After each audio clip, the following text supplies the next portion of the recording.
పాలదిండు వేపాకే పూల పక్క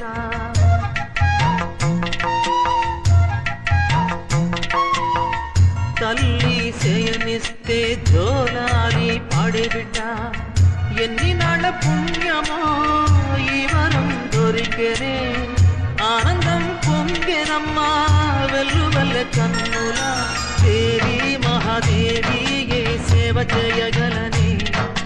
పాదం నీ పాదం సర్వదోషాలు తొలగించునే చల్లని మల్లెలతో ఊయల కట్ట మాత చల్లగా